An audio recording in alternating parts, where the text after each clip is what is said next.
What is up, Rundown Nation? I'm Woj. I'm Walt. And welcome to the College Football Rundown with Wahl and Woj. I like it, Woj. Yeah, I said it right there. Yeah, it should be the Woj and Wahl, though, Wahl. We're just going to get right to it. The pick'em last week, we both won, but it's an end of the season here. So I got 9-4. You went 6-1. I'm sorry. We're going back to Woj and Wahl. All right. Well, I'll give you that. But I want to bring up the last two. I brought up a plus 330 on the money line and a plus 280 on the money line. Well, that's got to give me some cred. But you did win the pick'em. I guess it doesn't matter as far as the spreads go. So kudos to you, sir. I mean, I could have gone a lot deeper in that Arizona game, considering they won by 30 points. So you could have. Yeah, that wasn't much of a game. I don't know if we can give you credit for winning. Yeah, I got either game as far as that. I mean, sure. The Kentucky won pretty handedly as well. But we have championship week. I'm so excited. I love championship week. I love going into bowl season. It's a great time of year. There's snow falling on the ground, at least for half of the continental United States. Wall, are you pumped? We got a good slate, I feel like, other than maybe I don't know if I feel the ACC game, but all the other ones, this is exciting. Yeah, I'm excited for the Georgia-Bama game. Obviously, I think Texas is going to roll Oklahoma State. Obviously, we're going to get into talk these games a little bit more. I'm excited for that Oregon-Washington game on Friday, though. Man, that's going to be a humdinger. And then I think a team or two that I like in the Big Ten is playing. So, yeah, that's a little exciting, too. Team or two. All right. So last week we did have our last Draftkings league. I did end up winning it. Came from behind. I had 203.4 points. James 03 in second with 192.42, and Story 1135 in third with 179. My road to victory was taking the Arizona train. Well, just like my pick'em, I took their quarterback Noah Fife, and I took their wide receiver. I'm not even going to pronounce his first name, McMillan. Combined for 14,400 for 89.68 points for 160 per point. Fatifa set the school record for 529 yards in a single game, which was awesome. And then I also had an Oklahoma State combo with Ollie Gordon, who was 9,000. He was the pricey guy. And wide receiver Leon Johnson for 14,000. They scored 79.80 points for 175 per point. Yeah, did pretty well last week. Gordon tied the school record for rushing TDs in a single game with 5. Tied Barry Sanders, Wall, who did it 3 times in 1988. Legendary season. What a fantastic football player he was. We only got to see him on film in college, right, Woj? But we did see him in the NFL. I mean, you're comparing anyone to that man. It's a man we're talking about, let me tell you. And we'll talk about him more in a little bit. Official rankings, though, the end of the season. This is the winners, Wall. Are you excited? A little drum roll? Oh, I'm ecstatic over here. I'm not in there, so I'm a bitter. All right. JM Doof finishes in first. I was wrong last week. Last week I said if he finishes in the top 3, there's no one that could possibly catch him. I guess that was wrong because he finished out of the top 3. I finished first, still could not catch him. He wins with an average of 2. He stays at 2. I myself finished in first with a 2.125. I believe if Story were to win last week, he would have won and overtaken JM Doof. I'm not sure.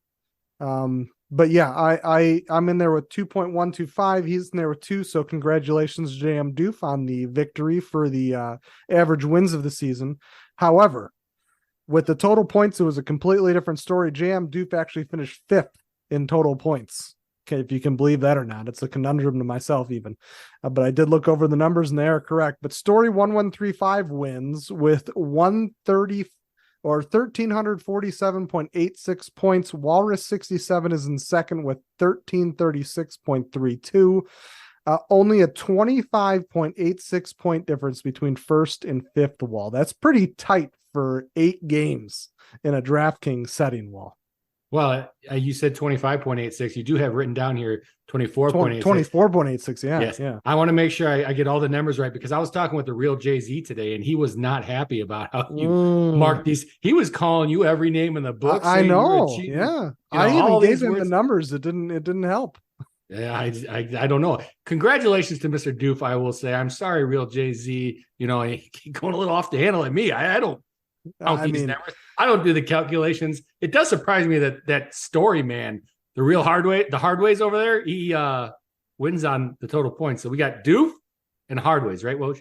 yeah, that's true. Yeah. I mean, I think it was just the real Jay-Z. Lost our year-long fantasy. There's a little bit more tears coming there. He just had to keep adding it on, and yeah, no, not good. Goodness gracious, Woj. Goodness gracious. I mean, yeah, he gave it to me. I don't need to hear it from you too. And by give it to me, I mean, you know how he goes. I exaggerate a little bit. He said, I'm not sure about those calculations. That was all there was to it. All right, this week, as we always do, we're going to do a showdown captain's mode, and we are going to do the Big Ten wall. It's going to be a low-scoring affair. I guarantee that. But we are going to do the showdown captain's mode. Are you picking a kicker, Wall? I just want to know right now. Am I picking a? Well, you got a 50-50 shot, or whether you pick the right kicker for Iowa, because we don't know who's going to be. That's true. That's right true. now. So that's true. I don't know as far as that goes. But we got Iowa and who are they playing with? Michigan? A little Michigan action, yeah. Guarantee I got Blake Coleman there. I'll tell you that much. But yeah, I'm excited for that game. I mean, I always like this showdown because it's the one time of the year I actually do come through and win quite often. I do terrible in the showdown, so yeah. I'm not a very good showdown player. But yeah, the showdown at the end of the season for fun. Big Ten, we're doing the Michigan versus Iowa game. Wall, last week we had some exciting games. It came down to the wire. Some that didn't, to get into the conference championships. The Ducks punched their ticket. They were one of the teams that didn't come down to the wire. They beat Oregon State 31-7. Yeah, they beat them pretty good. Better than I would have expected. I mean, Bo Nix just playing phenomenal football, 367 yards, 2 touchdowns, put himself in the driver's seat to win the Heisman, which I don't know if you saw this on the odds, but Bo Nix is now the odds-on favorite to win the Heisman, and that game helped him out. Oregon being such a good football team playing this weekend, unlike LSU, helps him out. But, man, that Oregon Ducks football team looks good.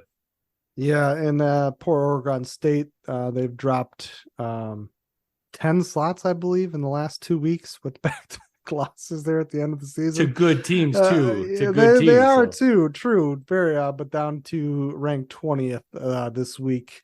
Moving on, we did have Texas beat up on Texas Tech 57-7. Quinn Ewers was back and looked better than ever, other than he did throw an interception. But Texas does punch their ticket to the Big 12 championship game, Wall. Absolutely. And we didn't have that crazy scenario where they would have had to come up out of their ass with something to figure out what the tiebreaker was. So, but Texas does win. Yeah, I bet you were a little sad over there when Texas went up by half a century. You know, it wasn't looking good for Texas Tech at that point. Winning by 50, they blanked them second, third, and fourth quarter. Not what you want to see about it from your football team if you're a Raider fan, a Red Raider fan. But Texas looks real good. They're hot. Going into the championship, you got to watch out for that Ewers. He came back. I know you said he did throw an interception. He only had that 1 touchdown. He didn't pass for the 200 yards, but why are they going to risk anything with him on this game when they win by 50? So look for him to pick it up next week. Yeah, definitely. Oklahoma State beats BYU 40-34. Ollie Gordon, 66 yards, 5 touchdowns. We talked about him tying the single game rushing record. That was made by Barry Sanders, who did it 3 times, by the way, in 1988. But yeah, Ollie Gordon's still in a roll. Again, that UCF game just kind of throws me off with him. But maybe Oklahoma State doesn't playing in rain. Good thing they're playing in a dome against Texas. Yeah, he ran it 34 times, which I mean, you think they're going to run it 34 times against that Texas D? I don't know that they will. Texas has a little better linebacking core than BYU, in my opinion. I think most people would agree. So we'll have to see what happens in regard to Gordon and how many carries he gets against Texas. Yeah, I believe stats would agree too in that matter. But Kentucky beats Louisville 38-31. Louisville still going to the ACC championship game to play against Florida State, a bruised and battered Florida State. But what are your thoughts on that? Again, an ACC team losing to that SEC team at the end of the season, then going to play in their ACC championship game. Well, I mean, it's hard to respect the ACC conference after this, right? Yeah, I just 100% agree. Yeah, it's hard. You got a middle of the road, SEC team in Kentucky, and I don't want to say this is a huge surprise because what did I say? I said bet them on the spread, bet them on the money line. I expected that Kentucky would win this game straight up, so I'm not that surprised about it. But still, now that it's come to fruition, now that we have the facts in our hands, a middle of the road SEC team in Kentucky beats the second best team in the ACC.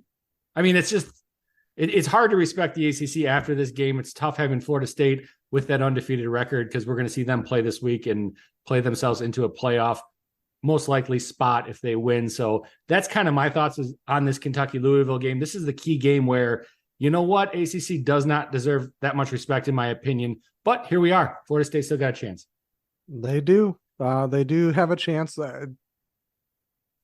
I'd hope it doesn't come to that, but we'll get to more on that later. But Washington hits game-winning field goal to beat Washington State. Well, I know this is an in-game rivalry, but you wouldn't expect that. They did stay perfect with the 24-21 win, but a little closer for comfort than I would have liked. Yeah, I didn't get to watch the end of the game, too. I watched the whole beginning. It was, I think, 14-14 at half, and it was just looking like a good football game. I didn't get to watch the end. I did see they came away with the field goal victory. I'm kind of happy, because normal years for the Pac-12, that doesn't happen, right? If Washington's going to lose this game and screw up everything for the Pac-12, I'm happy they came through and did beat Washington State. You did say, well, I think you might have messed up the words, but you said it was an in-state rivalry. Always tough when you got two big programs playing against each other in state. So I'm glad Washington comes through in this rivalry and they beat Washington State, to be honest with you. Was that the real Jay-Z texting you in the background, just protesting this episode, pre-episode? he already knows what's coming. He's listening to us live. He's got that insider station. And the mother of them all game, and I shouldn't say that because that's the Rose Bowl, but Michigan beats Ohio State 30-24 for the third straight year. Most viewed regular season college football game since 2011. Well, don't ask me what game that was in 2011, because I don't know, but since 2011, it was the most regular season viewed college football game. Yeah, I'm trying to think of who it could have been. Well, you the only thing the only thing I could think of is maybe there was something after 9/11 that there was just a college football game that maybe in Alabama, somebody and there was a big thing at halftime or whatnot. That's the only thing I can think of, but I don't know. I'll look that up at some point here. Yeah, look it up. It was either Oregon or Auburn probably that was playing, and I can't tell you. But this football game that we're talking about right now, Michigan Ohio State, what a fantastic football game. Number 2 versus number 3. Do not let that go over your head. Make sure you keep that in mind when we're talking about Michigan winning this football game. They took down the number 3 team in the nation. They're not playing some Sisters of the Poor school, Woj. They're playing a real football team, and they took them down. Michigan looked real good. Ohio State, people are saying they didn't look that good. I disagree. Ohio State didn't look bad, in my opinion. I just think the better team ended up winning that football game. Yeah, I would agree. Ohio State's quarterback is just not what I thought he was, and it's why I really hoped Ohio State would end up winning that game to play Iowa. It's just one of those things that I think we really could have benefited from, having a quarterback like that playing against an Iowa team that is so good on defense, so good in the secondary. But again, Michigan is too, and they took advantage of that, couple picks, and it all goes downhill from there. Again, especially for a Michigan team that can just drain the clock on you with Blake Corum. He didn't show the blood this week. Well, I know we talked about that last week. He had a bandage over his over his face in the post-game preview, and I think during the game, but he is a beast. No two-word. No one can deny that. He's one of the better running backs in college football. I know he doesn't get the yards say an Ollie Gordon does, but the guy's a beast, Wall, and you can't deny him from that. He's a good player, and I think Michigan's going to be a tough component for our Hawkeyes, but we'll get to them in a little bit, Wall. Yeah, the only thing I'd echo from what you said is you brought up how Blake Corum is such a good rusher, and it allows Michigan to control the football game when you have such a good rusher like Blake Corum. I think that was the greatest point you made in that commentary there, Woj. You were correct in Auburn 21-19 win over Oregon was the 2011 BCS National Championship. That was the most watched game, but I don't know what the most watched game was in the regular season that season to make it above that. So I will have to look into that more, but the Auburn, it's crazy to think Auburn Oregon was the national championship that year back in the BCS days, but we'll move on. We're already on to a new generation next year with the 12-game playoff. Well, first game up on this docket here is 5 Oregon versus 3 Washington, 7 p.m. on ABC. This is a Friday game, everybody. A Friday game for the Pac-12 championship and possibly a ride into the playoffs. Love it, Woj. Love it, Woj. And you just reminded me, the regular season game might have been that kick 6 against Bama. I'd have to look back and check, but you kind of jogged my memory. I was thinking there was some Bama thing. Yeah. Yeah, it might have been that. It might have been the kick 6, return for a touchdown. But that wasn't until the end of the game that it got real exciting. So I don't know why, but I don't want to get off topic too much because this Washington-Oregon game, Woj, this is the one I'm looking forward to outside of the Big Ten this weekend. Huge playoff implications. I know they all have it, but the Pac-12 needs to stake their claim here. Washington, they get the W. I don't see how they're not going to the playoffs. Oregon gets the W. There's still a small question mark, but I just don't get how you can leave this hot Ducks team out. I'm going to paint the picture for you as far as the lines go. -9.5. Woo, that threw me for a loop when I saw that. Big favorite in this game, the Ducks. +300. You want the Huskies on the money line. Total points over under 66. Yes, sir. Double almost any Iowa total on the season. 66 is the total. Got to be some DraftKings players in this one. Yeah, I mean, we just look at what the score was at the last game, and I mean, yeah, that's right on the number, right, Wall? They played each other. It was 36-33. Oregon missed a 33-yard field goal at the end of the game, which would have sent it to overtime. Just a couple key things in that game is early on, Washington really picked on Jahiel Florence, which is the sophomore DB, number 6 from Oregon. He did get a pick in that game, but it was off of a broken route by Adunez. Rome Adunez, the wide receiver from Washington. It was on a comeback route, and he came back the wrong way. So it was an easy pick for him. But they did pick on him quite a bit up until that point, and then they started spreading the ball around a little bit more. Thing about it is Washington didn't run it very well in that game. Oregon, on the other hand, did very well with Bucky Irving. And I think it's the same thing in this. If Washington wants to win, they need to, for one, limit the attempts by Oregon because they had an absolute amount of plays that game, way more than that they've had almost all season, except for a couple games against lower competition. But I think you need to limit the amount. You need to be able to run that football. You need to be able to run that clock down, slow it down a little bit against this Oregon team. I know you're Washington. I know you can score, but you got to slow it down.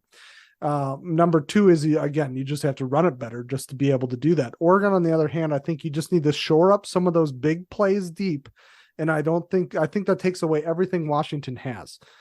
You just shore up those big plays and you keep it tight against the run like you did last time. I think it's over. So I do like Oregon's chances here, especially at winning this. I think obviously I'm just looking at this as an outsider. Coaches are looking at this and doing the same thing and kind of theorizing. I guess it's whichever coach comes up with a better game plan Wall is going to win this game.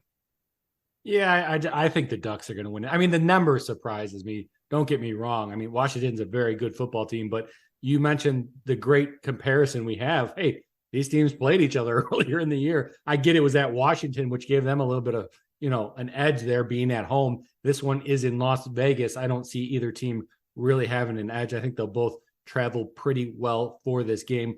But in that last game we were talking about, I mean, you look at the probabilities to win that football game throughout it. In the second half, Oregon was the highly favored team, getting all the way up to 96% probability of winning that game with 2 minutes left in the game. Then Bo Nix threw that awful incompletion, I remember, and then Washington took over. So you got to remember, second half of this game, the first time they played, Oregon was on track to win it. They just lost it for themselves. I think they're a much hotter team than they were earlier in the season. I think Washington is the opposite. They're a little bit cooler of a football team, so I really think the Ducks get it done in this one. I think if either team wins this, I think they struggle. No matter which, I'll rephrase this. No matter which team wins this, the Pac-12 and goes to the playoffs, if they do, which I assume either one of them would, they are going to struggle against the Georgia defense. They are going to struggle against the higher end defenses that have better secondaries, that have better run defenses. They're just going to struggle. Bo Nix and Penix both.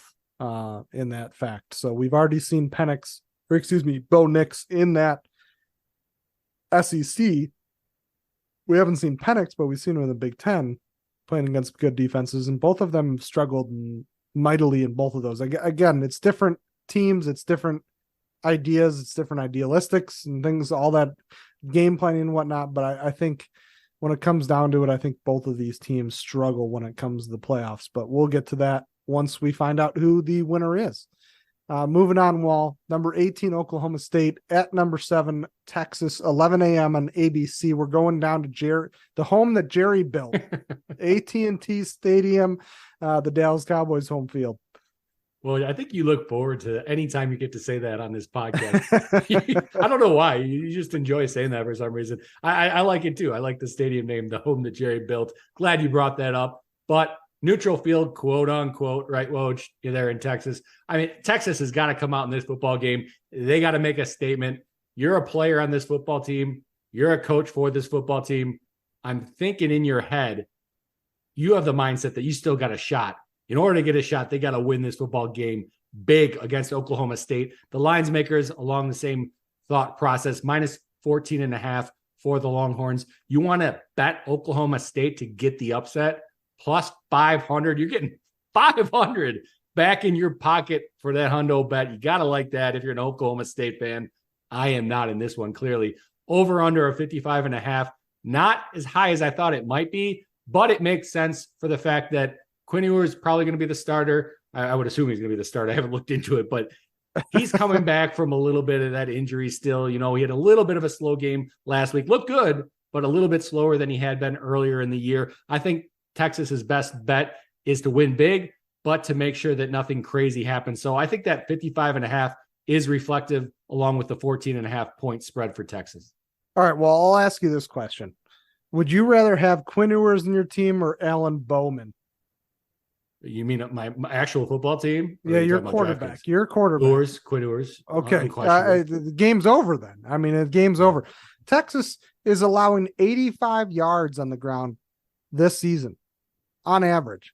So again, this could be the UCF problem, but that we talked about with Ollie Gordon last time is, I mean, the key to winning this game for Oklahoma State has got to be on the ground. It's not in Bowman's hands. It's on the ground with Ollie Gordon, their best running back, one of the best players in college football, stat wise.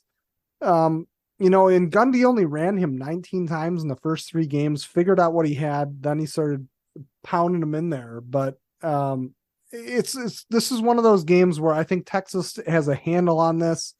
Again, I said that before when Oklahoma State was, playing another defense that was really bad against the run. Maybe they played better against a team that's better against the run. I don't know, but this is one of those games that this just falls into Texas's hands so easy. Oklahoma State doesn't have a quarterback that can effectively take over the game and win it for them, but they do have a running back. But Texas's upfront presence on defense is just so good.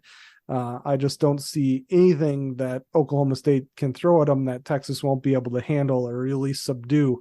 And on the other hand of that, you have Texas, who in their own right is a very good running team now, ever since that, since they listened to our podcast and we talked about how they need to get a better run game. They've been such a better team since then on the ground, and Oklahoma State is terrible against the run defense or run. So I look for Texas for a big win. I like what the odd makers put this at. I think Texas wins this pretty handedly, and I think that makes a lot of Ohio State fans very angry in the long run because they need Texas to lose. They need Florida State to lose. But I think Texas wins this, and I think Texas possibly could get a shot in the college football playoffs. Yeah, I don't disagree. It's a long shot. I mean, they need Florida State to lose. They need Oregon to win somehow and not look that great. I mean, it's a long shot, but I think they have, still a slim possibility, like our Iowa Hawkeyes. They still have a slim possibility to get in there. I think Florida State or not, I think they need Alabama to beat Georgia, and then that game versus game competition against Texas versus Alabama, which Alabama's 8 now, Texas is 7. I think that gets them possibly in there over Alabama, but it's just my thoughts. But next up, Wall, is that Georgia versus Alabama game at Mercedes-Benz Stadium, the home of the Atlanta Falcons. This is 3 p.m. on CBS. Wall. Yeah, I'm heading over here to sportsbettingintel.com. I'm going to click on the SEC under this week in college football. It's showing me Alabama, Georgia, plus 5.5 for Alabama. Georgia, given that 5.5, even though Georgia doesn't, there's a chance they could lose this football game and be out of the playoffs, but Alabama has a lot more to gain from winning this football game. Still 5.5-point favorites. Well, hold on. Before you go any further, do you really think if Georgia loses this game, they're out of the playoffs? I think there's a possibility they are. I think I'd put it at a coin flip, to be honest with you. It depends what happens outside of that football game in that scenario. Okay. I get it. If a Texas win, an Oregon win, a Louisville win, or a Florida State continues to win, I could see it. But yeah, keep going. I'm sorry to cut you off. It's a very small probability. I shouldn't even say it's 50-50 if they lose. It's less than that, but it is a possibility. But you want to bet Alabama to get that upset and screw everything up. Plus 180 is coming back in your pocket on a $100 bet. Over under a 53.5. Looking at the covers on the season, Alabama is covering 7-4 against the spread. That is something you do not see out of an Alabama football team. You know, those bookmakers, they like to lay heavy on Alabama, meaning they don't like to give people good numbers on Alabama Crimson Tide, because a lot of people do bet them.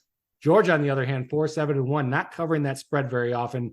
I was talking to the Hardways earlier today, Woj. I was talking to Mr. Story over there. He's telling me he likes this 5.5 on Georgia. What do you think about that? I'll like it more when it gets down to game time, and I know if Brock Bowers or Ladd McConkey are playing. If either one of them are playing, if Brock Bowers is playing, it's over. If Ladd McConkey's playing, it might be a game. The only reason I'm saying that is if both of them are out, it gives Alabama a chance, because Jalen Milroe could be a thorn in Alabama's side. What I mean by that is Peyton Thorne. Peyton Thorne, the quarterback for Auburn, is the only quarterback Georgia's faced that has used his legs to make plays and continue drives.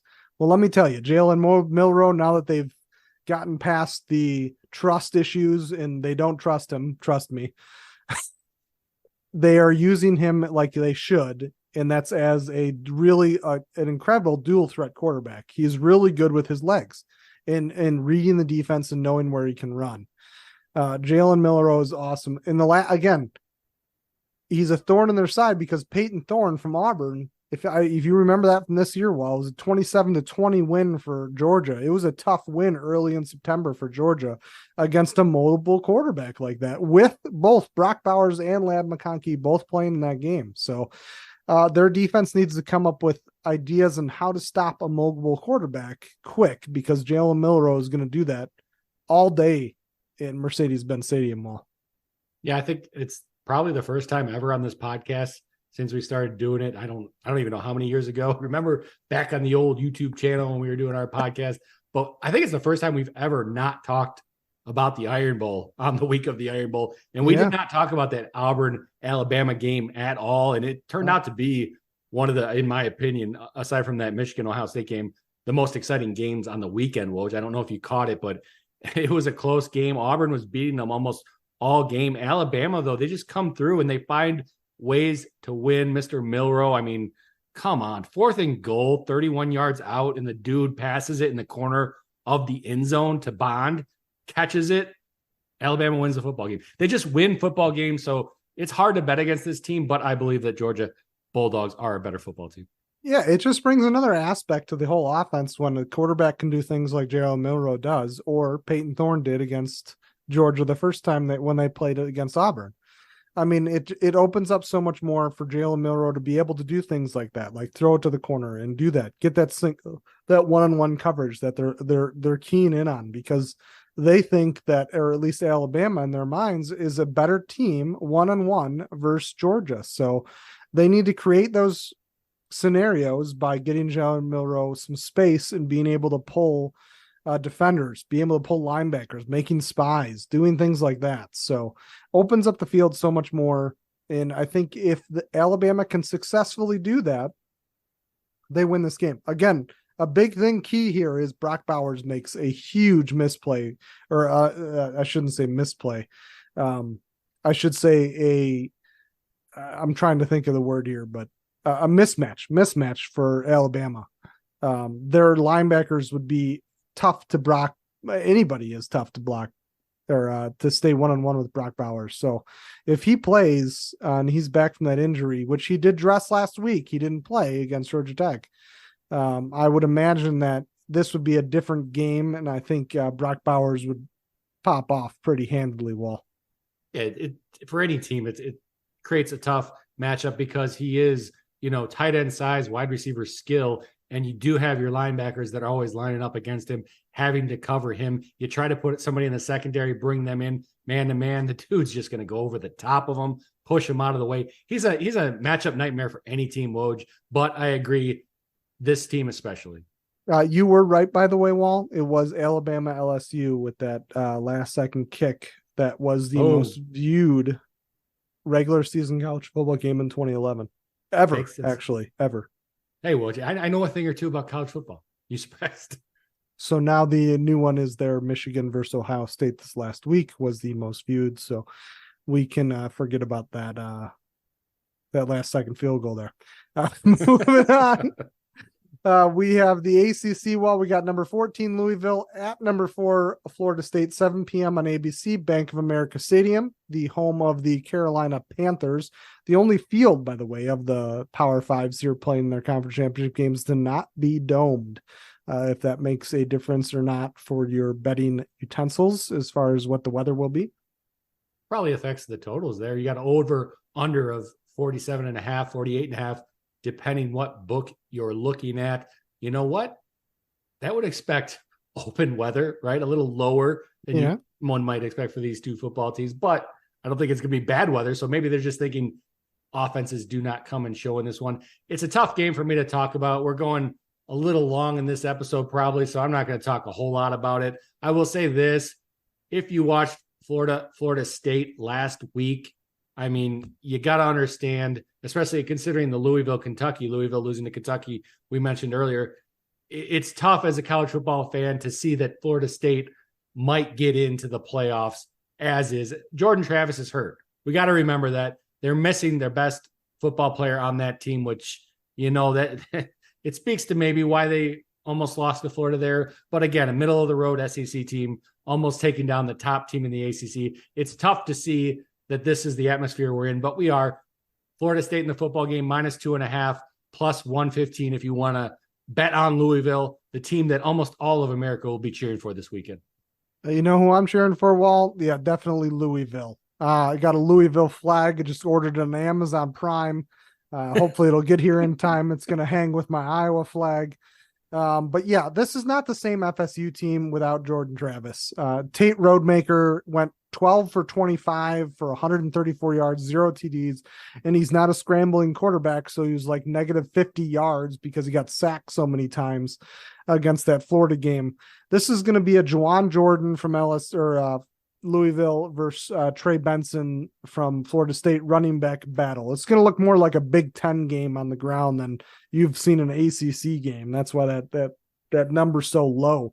It's going to be a running battle. It's going to be on the ground. I really hope Louisville pulls this off. It's so close there. It's almost a coin flip as far as the odds makers go. And I really think Louisville does have a shot, but I'll be hanging that Louisville flag very proudly, Will.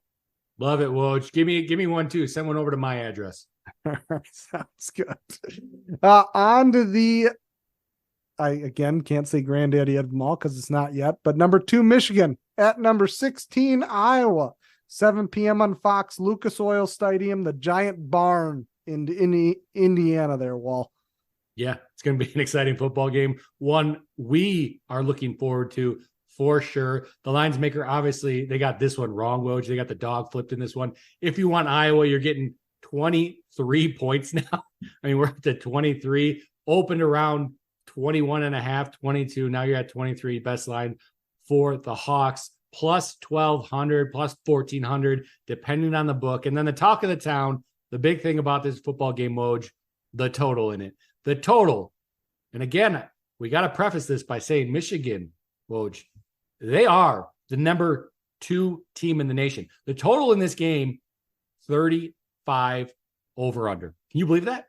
I can believe that, knowing the two teams going into this, two of the best defenses in college football. And that's Iowa without one of their best, if not their best, defensive playmaker.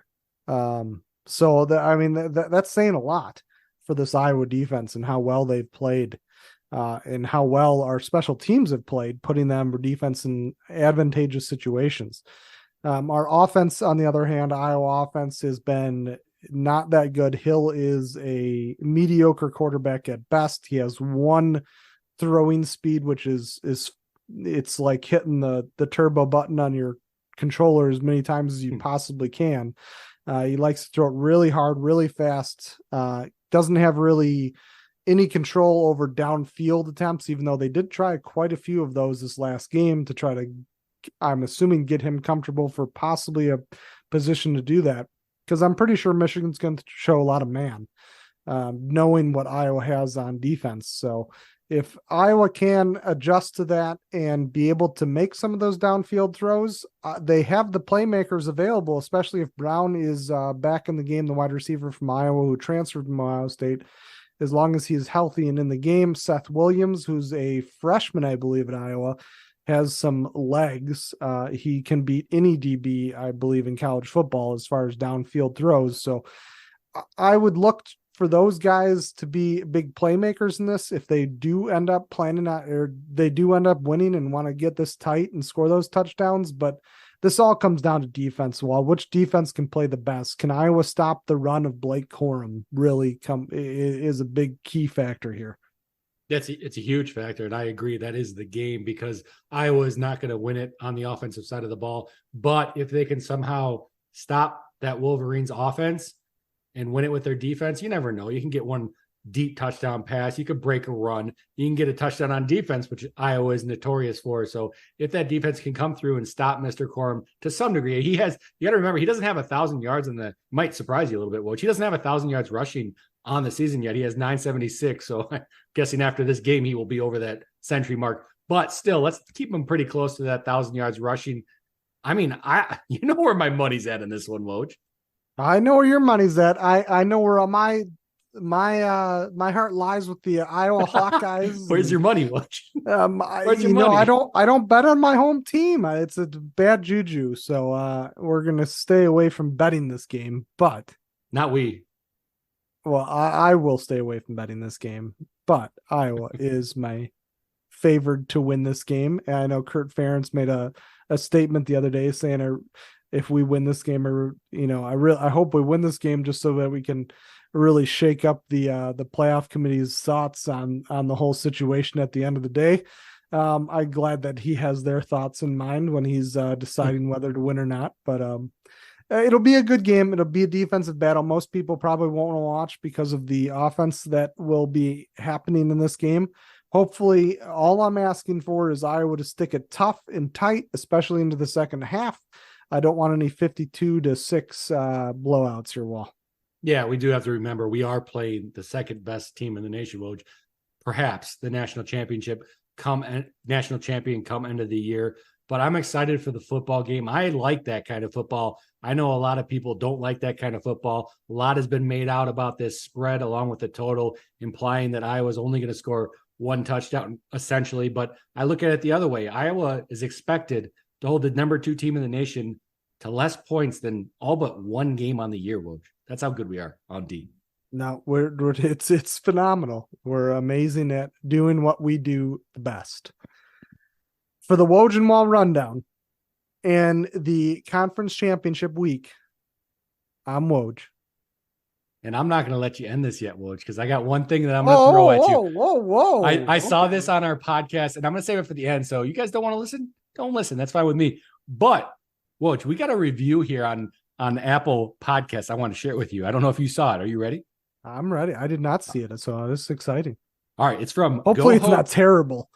Oh, it's not good, my friend. It's from Go Hobo Go. We got a few reviews, and we appreciate it. If you guys could go out there and review us, like us, subscribe to our podcast, We really appreciate it. We don't say that enough, but it helps us out. It helps us gain traction. But we're not only going to read you the good stuff, I'm going to read you some of the bad stuff and get the Woj's opinion on this. The topic is, Woj, hot take garbage. The comment says, more of the same shock, jock, bold prediction stuff you hear on ESPN. I miss the days when sports was about interviews, stats, and facts, not what pushes people's buttons. Don't waste your time. Thoughts, Woj? Well, most of my stuff is based on complete stats, so I'm not quite sure where that comes from. Every week when I preface any of my DFS picks, it's usually got mini stats involved with it. I mean, maybe he was one of those guys that picked Ollie Gordon the week they played UCF, which the stats said to pick Ollie Gordon. But again, it's just one of those things. I understand it, completely understand that maybe we don't have as many interviews as you'd like, but we don't quite get that traction as far as maybe we'll get Kurt Herbstreit on here one day and really go to town. Wall. Oh, I could die happy man, Woj. And I'll say this is what I was thinking when I read this, and I think it's the only bad review we actually got. And I appreciate that from our fans. Maybe you guys can go on there and review and let this go hobo go guy know what it's all about. My thoughts were, though, Woj, probably an Iowa State fan. What do you think? Oh, that could have been one. I think maybe like an Iowa State fan that kind of fumbled into our episode, listened to it, and oof, that's like a slaughterhouse if you're a cow. You don't want to go there if you're an Iowa State fan. It could have been one of our loyal listeners, Walrus 67, after Iowa ended up beating Nebraska there. And I'm just saying that could have been a possible thought. Maybe he was a little pissed over that Iowa beat Nebraska. We'd love you, Walrus. Please, we know you'd never do that, but I'm just letting you. I'm just putting that out there. Walrus is the dude. Let me tell you. All right. Again, we'll end this again after that lovely comment. And I'm Woj. I'm Wall. And this was the College Football Rundown. Rundown Nation, thanks for listening to our episode. You can catch all of our podcasts and information on www.collegefootballrundown.com. We have upcoming games. We have SBI information on there. They're a big partner sponsor with us. If you want to sign up to their website, please use code RUNDOWN. When you do that, it helps us out. It helps them out as well. But so much good information on that website. So please check them out. Please check our website out. You can catch us on Twitter at WWCFB. Our Instagram is college_football_rundown. Please take a look, take some time.